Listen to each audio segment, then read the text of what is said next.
আল্লাহ কেন গরিব সৃষ্টি করেন? এটা কি ভাগ্যের দোষ নাকি কর্মফল? আসসালামু আলাইকুম ওয়া রাহমাতুল্লাহ। প্রিয় দর্শক, আমরা আমাদের চারপাশের সমাজে প্রতিনিয়ত একটি বিষয় লক্ষ্য করি, কিছু মানুষ বংশানুক্রমেই গরিব হয়ে জন্মায়। তারা গরিব ঘরে জন্ম নেয়, বেড়ে ওঠে সীমাহীন কষ্টের মধ্যে এবং জীবনের শেষ দিন পর্যন্ত দারিদ্র্যকেই সঙ্গী করে। তারা কখনোই ধনী বা সচ্ছল জীবনে পা রাখতে পারে না। দিনরাত কঠোর পরিশ্রম করে, অন্যের জন্য হাড় ভাঙা খাটুনি খেটে যায়, অথচ বিনিময়ে যা পায় তা এতই সামান্য যে নুন আনতে পান্তা ফুরায়। এই কথাটি যেন তাদের জীবনের বাস্তব প্রতিচ্ছবি হয়ে দাঁড়ায়। অপরদিকে আমরা দেখি কিছু মানুষ জন্ম থেকে ধনী, তারা ধনীর ঘরে জন্মায়, বড় হয় প্রাচুর্যের মধ্যে, আর জীবনের পথ চলায় সম্পদের পাহাড় গড়ে তোলে। তাদের দেখে মনে হয় যেন আল্লাহর ঘরের দুলাল নিয়ামত যেন তাদের ঘরে আপনা আপনি হাজির হয়ে যায়। এমন পরিস্থিতিতে আমাদের মনে স্বাভাবিকভাবেই একটি প্রশ্ন জাগে, আল্লাহ কেন এভাবে বৈষম্য সৃষ্টি করলেন? কেন কিছু মানুষ বিনা দোষে গরিব হয়ে জন্মায়? এজন্য কে দায়ী? তাদের ভাগ্য, কপালের লিখন, নাকি নিজেদের কোনো কর্মদোষ? আজকের এই ভিডিওতে আমরা এই গুরুত্বপূর্ণ বিষয়টি নিয়ে গভীরভাবে আলোচনা করব, কোরআন, হাদিস এবং আধুনিক অর্থনীতির দৃষ্টিকোণ থেকে ইনশাআল্লাহ। দরিদ্র হয়ে জন্মানো দোষের নয়। সুপ্রিয় দর্শক, দরিদ্র বা গরিব হয়ে জন্মানো কখনো দোষের কিছু নয়, কারণ একমাত্র আল্লাহ তাআলাই বিশ্বের সকল কিছুর মালিক। অতএব তিনি ইচ্ছা করলেই কেউ ধনী বা গরিব হতে পারে। অন্য কারোর ইচ্ছায় কেউ ধনী বা গরিব হয় না। আল্লাহ যাকে ইচ্ছা ধনী বানান আর যাকে ইচ্ছা গরিব বানান, এতে তিনি ভিন্ন, অন্য কারোর সামান্যটুকু হাত নেই। এই প্রসঙ্গে আল্লাহ বলেন, আল্লাহু ইয়াবসুতুর রিজকা লিমান ইয়াশাউ ওয়া ইয়াকদির। আল্লাহ যার জন্য ইচ্ছা করেন তার জীবনোপকরণ বৃদ্ধি করেন, তেমনি ভাবে যার জন্য ইচ্ছা তার জীবনোপকরণ সংকুচিত করেন। কিন্তু প্রশ্ন হলো, আল্লাহ এটা কেন করেন? যেন তিনি এই প্রশ্নের উত্তর দেওয়ার জন্যই বলছেন, কুল ইন্না রাব্বী ইয়াবসুতুর রিজকা লিমান ইয়াশাউ ওয়া ইয়াকদির ওয়ালাকিন্না আকসারান নাসি লা ইয়ালামুন।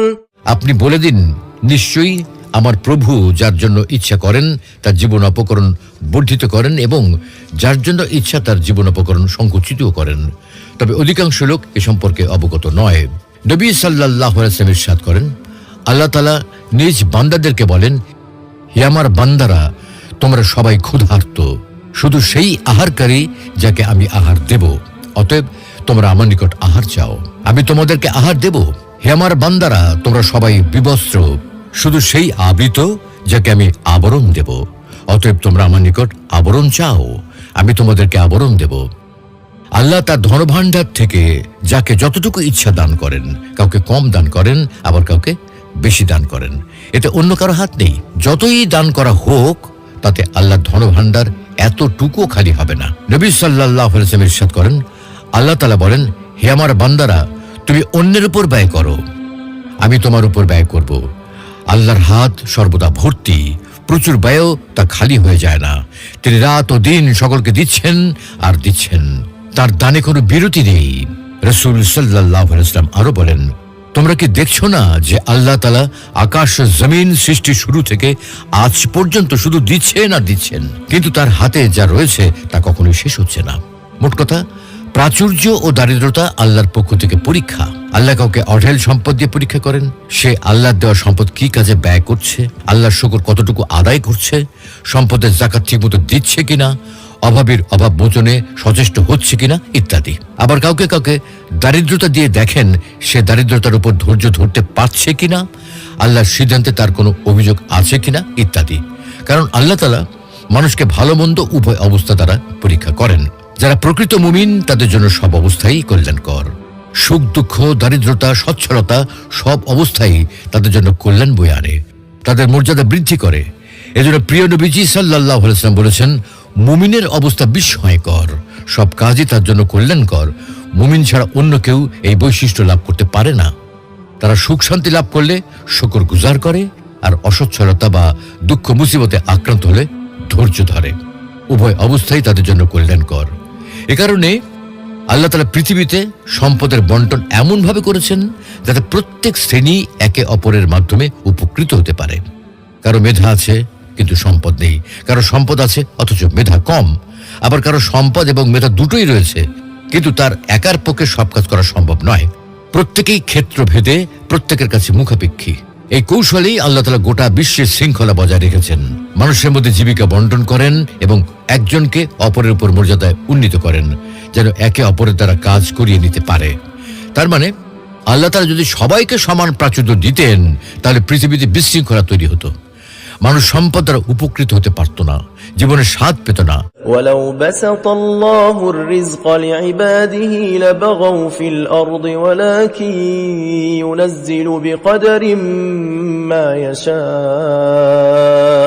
إنه بعباده خبير بصير। আর আল্লাহ যদি তার সব বান্দাকে জীবন অপকরণের প্রাচুর্য দিতেন, তাহলে তারা পৃথিবীতে অবশ্যই বিপর্যয় সৃষ্টি করত। কিন্তু তিনি তার ইচ্ছে মতো সঠিক পরিমাণে দিয়ে থাকেন। তিনি তার বান্দাদের সম্পর্কে পূর্ণ ওয়াকিবহাল, সম্যক দ্রষ্টা। গরিব থেকে যাওয়া দোষের, সুপ্রিয় দর্শক, মনোযোগ দিয়ে ভেবে দেখুন, এতক্ষণের আলোচনা থেকে স্পষ্টভাবে প্রমাণিত হয়েছে যে গরিব হয়ে জন্ম নেওয়া কোনো অপরাধ নয়, দোষের কিছু নয়। কিন্তু জন্মের পর গরিব থেকে যাওয়া, এটা কিন্তু ঠিক নয়। এ কারণে প্রখ্যাত সব ব্যক্তিরা বলেন, আমাদের মধ্যে কেউ কেউ জন্মগতভাবে গরিব থাকেন, আবার কেউ কেউ জন্মগতভাবে ধনী হন। তবে গরিব হিসেবে জন্ম নেওয়াটা দোষের নয়, কিন্তু মারা যাওয়ার সময় যদি আপনি দরিদ্র বা গরিব থাকেন, সেটা আপনার দোষ। এর কারণ হলো সারা জীবন আর্থিকভাবে সফল হওয়ার জন্যে, স্বাধীন হওয়ার জন্যে আপনি ঠিকমতো কাজ করেননি। অথচ আমরা কেউ কেউ মনে করি কি আল্লাহ আমাদের গরিব রেখেছেন, আবার কেউ কেউ ভাবেন তাদের ভাগ্যই খারাপ। আসলে ভাগ্য বলে একটা কথা আছে ঠিকই, কিন্তু যদি কাজ না করে কেউ বসে থাকে, তাহলে ভাগ্য সুপ্রসন্ন হওয়ার কোনোই সুযোগ নেই। কেউ কাজ করলে, পরিশ্রম করলে তার সঙ্গে ভাগ্য যোগ হতে পারে। তখন যে কেউ ধনী হবে এবং পেশাতেও সফলতা আসবে। কি কি অভ্যাসের কারণে মূলত কেউ গরিব থেকে আরো গরিব হচ্ছেন, হয়তো সেটা তিনি জানেন অথবা জানেন না। এখানে আমরা গরিব থেকে যাওয়ার কয়েকটা পয়েন্ট নিয়ে আলোচনা করছি। এই আলোচনায় সূক্ষ্মভাবে দৃষ্টি দিলে দেখা যাবে এই পয়েন্টগুলোর সঠিকভাবে অনুসরণ করা হয় না। অনুসরণ করলে কেউ ধীরে ধীরে স্বাবলম্বী এবং সচ্ছল হয়ে উঠতে পারে। 1, পরিকল্পনাহীনতা। ইনকাম করছেন, খরচ করছেন, সময় চলে যাচ্ছে, বাচ্চারা বড় হচ্ছে, আপনারও বয়স হচ্ছে, কিন্তু কোনো ধরনের কোনো আর্থিক পরিকল্পনা নেই। 10 বছর পরে কি আর্থিক অবস্থায় নিজেকে দেখতে চান, এগুলোর ব্যাপারে কোনো চিন্তাভাবনা আপনার নেই। সবকিছু ভাগ্যের হাতে সমর্পণ করা। এই যদি অবস্থা হয়, তাহলে আপনি আর্থিকভাবে স্বাধীন হতে পারবেন না, দরিদ্র থেকেই যাবেন, কারণ আপনি শুধু আয় করবেন আর আয় করবেন। 2 নম্বর হচ্ছে নিডস এবং ওয়ান্টস। এই দুটো বিষয়ের মধ্যে পার্থক্য না করা। আমরা অধিকাংশ সময় ভেবে দেখি না যে এটা আমার নিডস নাকি ওয়ান্টস। নিডস যেটা, সেটা আপনার না হলে চলবে না। ওয়ান্টস আপনার না হলেও চলে, যদিও সেটা আপনার জীবনে কিছু ভ্যালু যোগ করে। ধরুন আপনার জামা আছে 5টা, আরো 2টো কিনলে ভালো লাগবে। এরকম অনেক বিষয় আছে যেগুলো অ্যাভয়েড করে চলে যায়, কিন্তু আপনার হাতে টাকা আসলে আপনি সেগুলো খরচ করে ফেলেন। মানে আপনি নিডস আর ওয়ান্টস এর মধ্যে পার্থক্যটা সঠিকভাবে করেন না। এই দুটোর মধ্যে একটা পার্থক্য করতে হবে এবং নিডসে ফোকাস করতে হবে, ওয়ান্টসে কম ফোকাস করবেন। 3 নম্বর হচ্ছে একটি আয়ের উৎসের উপর নির্ভর করা। গরিব মানুষ শুধু একটা আয় উৎসের উপর নির্ভর করে। তারা হয়তো একটা চাকরি করে, কিন্তু তাদের যে দক্ষতা সেটাকে কাজে লাগিয়ে বা দক্ষতাকে উন্নত করে বা অন্য একটা স্কিল ডেভেলপ করে। আরও যে বাড়তি ইনকাম করার সুযোগ রয়েছে সেদিকে অনেকেই খেয়াল করেন না। ফলে একটা ইনকামের উপর যখন নির্ভর করবেন, তখন ইনফ্লেশনের ইফেক্ট বা অন্যান্য কারণে চাপ অনেক বেশি পড়বে এবং সেভিংসের প্রতি নজর কমে যাবে। তাই চেষ্টা করা দরকার একের অধিক ইনকাম সোর্স তৈরি করা। 4 হচ্ছে সিদ্ধান্ত গ্রহণে দীর্ঘসূত্রতা। আমরা অনেকেই আছি যারা কোনো একটা কাজ শুরু করতে গিয়ে চিন্তা করতে করতে অনেক সময় নিয়ে নিই, তারপর অনেকের সঙ্গে শেয়ার করি, বিভিন্ন বিষয়ে আলাপ করি, পরে কাজটা শুরু করা হয় না। ফলে যেটা এই জানুয়ারিতে শুরু করার কথা ছিল, দেখা গেল সেই কাজ শুরু করতে করতে সামনের বছরে জানুয়ারি চলে এলো। এই যে সিদ্ধান্ত গ্রহণের দীর্ঘসূত্রতা, এটা ইনকাম স্ট্রিমকে নষ্ট করে। তাই সিদ্ধান্ত গ্রহণে সতর্ক হতে হবে, দ্রুত সিদ্ধান্ত নিতে হবে। 5 হচ্ছে আয়ের সঙ্গে ব্যয়ের সামঞ্জস্য করতে না পারা। এটা হচ্ছে সবচেয়ে গুরুত্বপূর্ণ পয়েন্ট। ধরা যাক কারো আয় 10,000 টাকা, কিন্তু ব্যয় 12,000 টাকা। দেখা যাচ্ছে প্রতি মাসে 2,000 টাকা করে অতিরিক্ত খরচ হচ্ছে, যা আয় তার থেকে কম খরচ করতে হবে। আয়ের সাথে ব্যয়ের একটা সামঞ্জস্য থাকতে হবে। ওয়ারেন বাফেট বলেছেন, আপনার খরচের পর যা থাকবে তা সঞ্চয় করবেন না, বরং সঞ্চয়ের পরে যা থাকবে তাই খরচ করবেন। আসলে ধনী আর দরিদ্র বলতে ঠিক নগদ টাকা পয়সাকে বোঝানো হয় না, বরং মানসিকতাকে বোঝানো হয়। বিখ্যাত ধনকুবের বিল গেটসের একটা কথা আছে। তিনি বলেন, my daughter will never marry a poor man. আমার মেয়ে কখনোই একজন গরিব মানুষকে বিয়ে করবে না। বিল গেটস ব্যাখ্যা করেন কেন তিনি তার মেয়েকে গরিব মানুষ বিয়ে করতে নিষেধ করেন। তার এই কথার একজন প্রত্যক্ষদর্শী লিখেছেন, কয়েক বছর আগে আমি মার্কিন যুক্তরাষ্ট্রে বিনিয়োগ এবং অর্থায়নের উপর একটা সম্মেলনে গিয়েছিলাম। সেখানে একজন বক্তা ছিলেন বিল গেটস। আমি তার কাছে জানতে চেয়েছিলাম, বিশ্বের সবচেয়ে ধনী মানুষ হিসেবে তিনি কি তার মেয়েকে একজন গরিব বা সাধারণ মানুষের সঙ্গে বিয়ে হতে দিতে পারেন? তার উত্তর আমার জীবনকে একেবারে পাল্টে দিল। বিলের উত্তর ছিল এরকম, প্রথমত আপনাকে বুঝতে হবে সম্পদ মানে একটি বড় ব্যাংক অ্যাকাউন্ট থাকা নয়। মূলত সম্পদ মানে হলো সম্পদ তৈরি করার ক্ষমতা। উদাহরণস্বরূপ, একজন ব্যক্তি লটারিতে জিতল, যদিও সে $100 মিলিয়ন জিতেছে, সে আসলে একজন ধনী মানুষ নয়, বরং সে প্রচুর টাকা সহ একজন গরিব মানুষ। এবং এ কারণে 90% লটারি বিজেতা 5 বছরের মধ্যে আবারও গরিব হয়ে যায়। আপনার আশেপাশে এমন অনেক ধনী মানুষ আছে যারা টাকার বিবেচনায় নিঃস্ব বা গরিব। উদাহরণস্বরূপ, অধিকাংশ উদ্যোক্তা তারা আসলে ধনী হওয়ার পথে আছেন, যদিও তাদের কাছে টাকা নেই, কারণ তারা তাদের আর্থিক বুদ্ধিমত্তা বিকাশ করছেন এবং সেটাই হলো সম্পদ। দ্বিতীয় কথা হলো, ধনী এবং গরিবের মধ্যে পার্থক্য কি? এটি আসলে এরকম, ধনীরা ধনী হওয়ার জন্য চেষ্টা সাধনা করে আর গরিবরা শুধু অভিযোগ করে। যদি আপনি একটি যুবককে দেখেন যে স্নাতক হতে চায়, নতুন জিনিস শিখতে চায় এবং সবসময় নিজেকে উন্নত করতে চায়, তবে জানবেন সে একজন ধনী ব্যক্তি। পক্ষান্তরে যদি আপনি একটি যুবককে দেখেন যে বিশ্বাস করে সব সমস্যা সরকারের এবং সব ধনী লোককে চোর মনে করে এবং তাদের প্রতি সমালোচনা করে, তবে জানবেন সে একজন গরিব, কারণ তার চিন্তাভাবনা গরিব। ধনীরা বিশ্বাস করে সম্পদ উপার্জনের যাত্রা শুরু করার জন্য তার শুধু তথ্য এবং প্রশিক্ষণের প্রয়োজন, অথচ গরিবরা মনে করে এই যাত্রা শুরু করার জন্য তাকে অন্য কেউ টাকা দিতে হবে। এখানে একটা গল্প বলা যায়।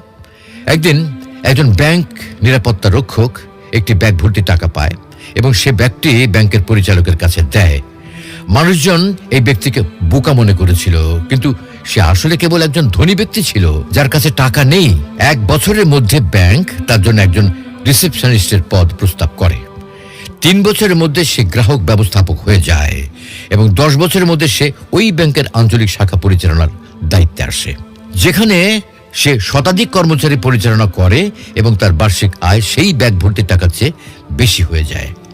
এ থেকে প্রমাণিত হয়, গরিব হয়ে জন্মানো দোষের কিছু নয়, বরং জন্মের পর আজীবন গরিব থেকে যাওয়াটা অন্যায়। কারণ গরিব হওয়া মানে নিজের মেধা, বুদ্ধি, পরিশ্রমকে কাজে না লাগানো, সম্পদ উপার্জনের, সম্পদ তৈরির সক্ষমতাকে কাজে না লাগানো, যার জন্য ভাগ্যের লিখন, পরিবারের আর্থিক অবস্থা, দেশের অর্থ ব্যবস্থা, দারিদ্র্যের দুষ্ট চক্র, পুঁজিবাদী অর্থ ব্যবস্থা প্রভৃতিকে দোষ না দিয়ে নিজের কমফোর্ট জোন ভেঙে সচ্ছলতা অর্জনের জন্য সর্বাত্মকভাবে চেষ্টা করতে হবে এবং আল্লাহর দরবারে দোয়া করতে হবে।